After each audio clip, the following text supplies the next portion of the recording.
foreign wives of Malaysian men enjoy the freedom to give birth anywhere, and that child will be a Malaysian citizen. Yeah, it's not fair.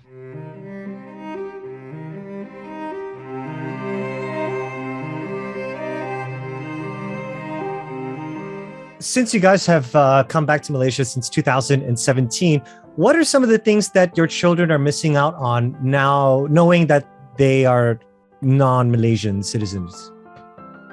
Well, they are already missing out on a lot of basic rights, such as education, access to education and healthcare.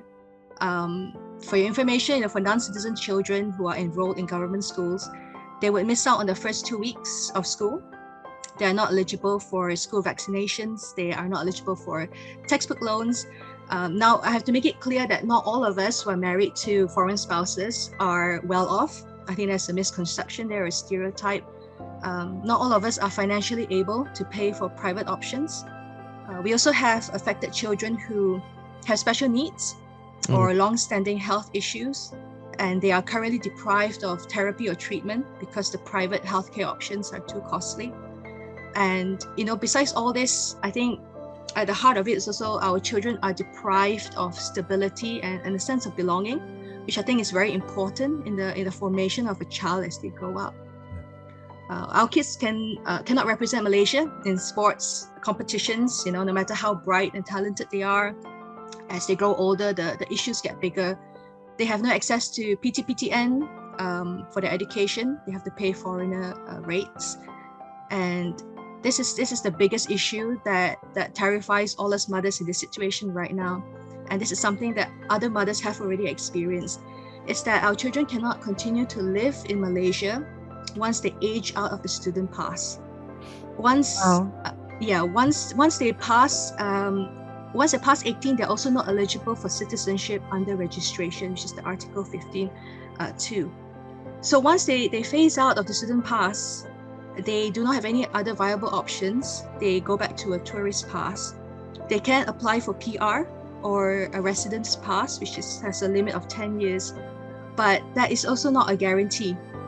The waiting times are equally as long, as discretionary, and there is no guarantee that they will get this. So basically, my kids would have lived here their whole lives, most of their lives, and where would you want my children to go?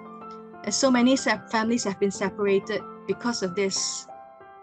Wow.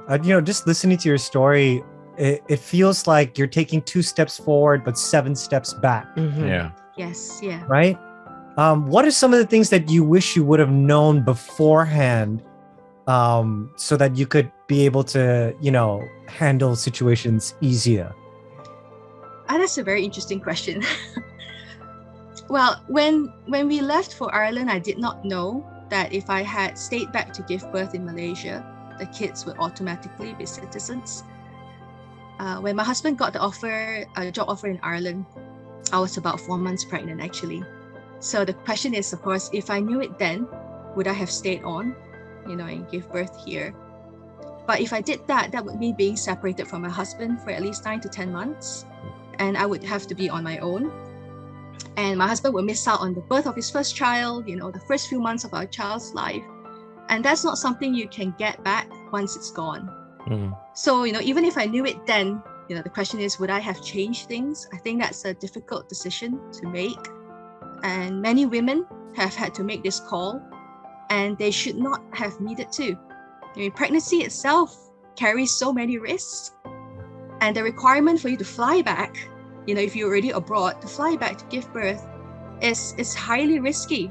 All pregnancies are different. And this robs us of fully enjoying the pregnancy and puts us in unnecessary stressful situations. But now get this, foreign wives of Malaysian men enjoy the freedom to give birth anywhere, and that child will be a Malaysian citizen. Yeah, it's not fair. So, at the end of it, I believe it's not about what we could have done or what we have not done. The law is in such a way that it removes all our options. It places us between a rock and a hard place. So for other mothers, even if the paperwork for your citizenship submission is perfect, is complete, it still does not mean that you will get it. Because the issue here is that the citizenship by registration, Article 15.2, is the only avenue available to Malaysian mothers and is at the discretion of KDN. The process and basis for approval is an absolute mystery, and for rejections, there are no reasons ever given. So that is the heart of the issue there. It's not about what we could have done. It's the law that removes that choice for us. And which is said to be archaic. Yes, definitely. Songs with the dinosaurs. So much, Patricia, for sharing that with us. Yeah. Thank you for sharing your stories. I know it must be hard, but at least, you've educated us, and hopefully you've educated many Malaysians who are listening to this, and you will get the support that you need. Thank you.